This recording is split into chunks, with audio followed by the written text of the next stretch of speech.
Today we have a Tesla Model Y. It's the year 2020.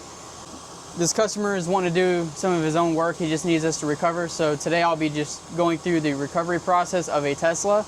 All the Teslas are going to be the same. They're all sharing the same software. Usually they're sharing the same components, just different body styles and or different motor configurations. Today I've got my gauges hooked up. This customer has already taken out the front pan, so I don't have to worry about any of that. Normally there's a big plastic tub in here that you have to take out. It's already removed out of the way for us.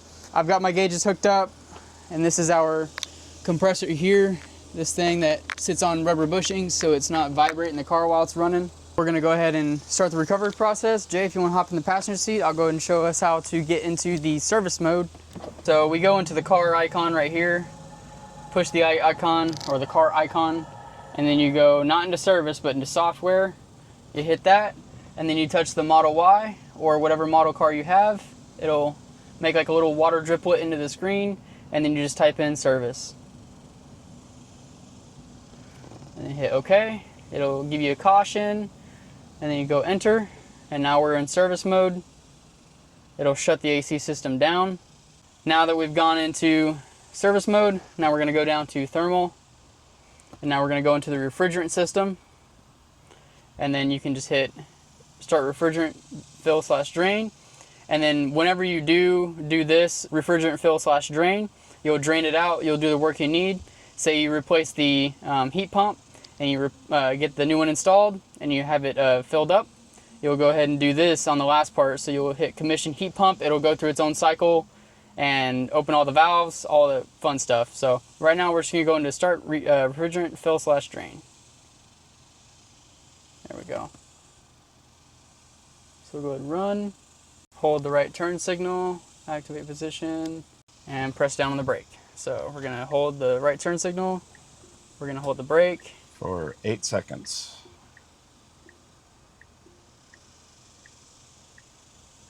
Boom, just like that. All right, now we have 90 minutes. So we'll go ahead and hit start. All right, so we're gonna leave it in that mode right there. And now we're going to start our evacuation. So now we can go and start our evacuation. I'm going to turn on my pump, open up my high side valve,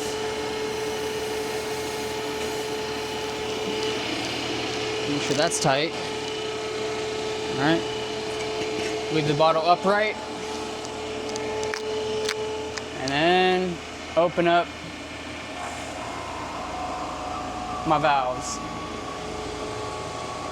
and it's going to start pulling it down.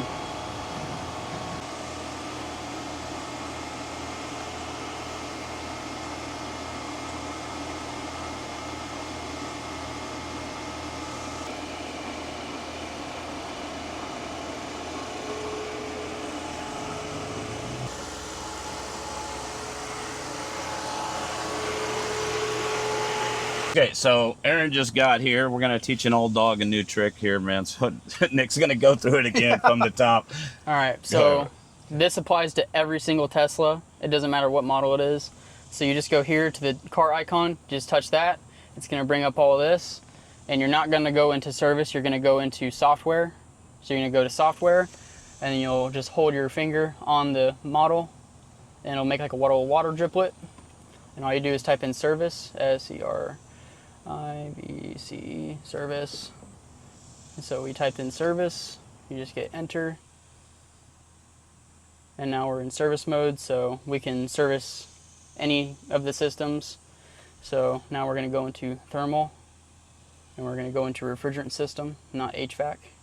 Oh, okay. And so then there you go. You would think it'd be HVAC, but no, right? No, it's yeah, refrigerant system. So when we do a recovery on it, and say we filled it back up right now. Right now it's in ready to fill/drain. So all the system is unlocked. Right, so it's open. So once we're done with that, and you take it out of service mode for the refrigerant system, and say we installed a compressor in it, now you would have to commission the heat pump. And what that will do is it'll run it through its cycles. It'll turn it on, check for proper operation. It'll turn it off, turn it on, kind of like rerunning blend door actuators. It'll just go through its sweeps, check everything, right. And if everything checks out, it'll say test passed, and then it should automatically take it out of its own relearn procedure. Sometimes you have to do it manually, but once that's done, you just, again, just hold exit to get out of service mode, and then it's ready to go.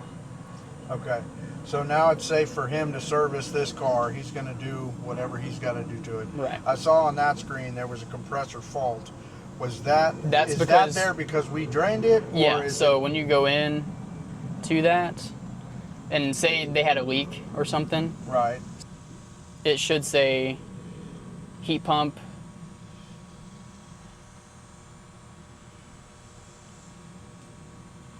See, I see right here it Yeah, says compressor fault, 0 RPM.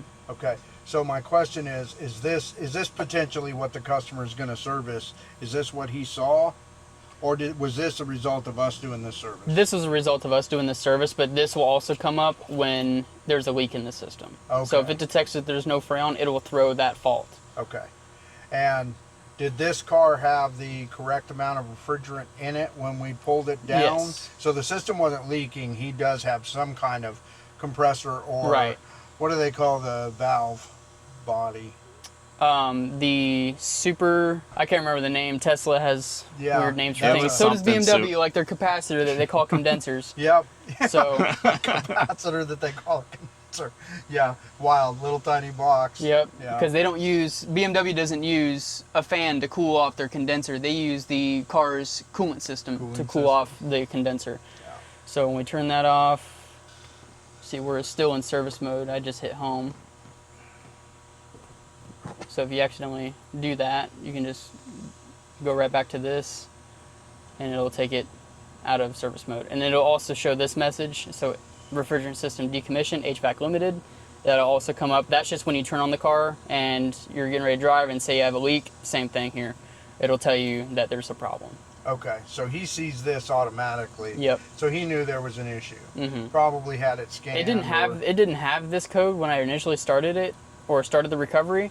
The pump was running, low side line was nice and cold, so I don't know what issues he was having. I wonder if he was having an issue with valves inside that body. Could be Right. giving him an issue, but other than that, that's all I was able to determine. We're at it and just addressing it real quickly. So we can obviously evac the system, recharge the system. What other services can we offer people on Teslas? Just so people would know. For right now, brakes, I You would can do say. brakes, steering and suspension. Brakes, shock struts, steering, suspension, air conditioning. We just really don't mess with the powertrain, guys. We don't really mess with the electric motors or the control system for the powertrain. Yep. Yeah, and that we don't want to get involved in anything high voltage just in case we have an accident here in the shop. Right. Hybrids are a little different.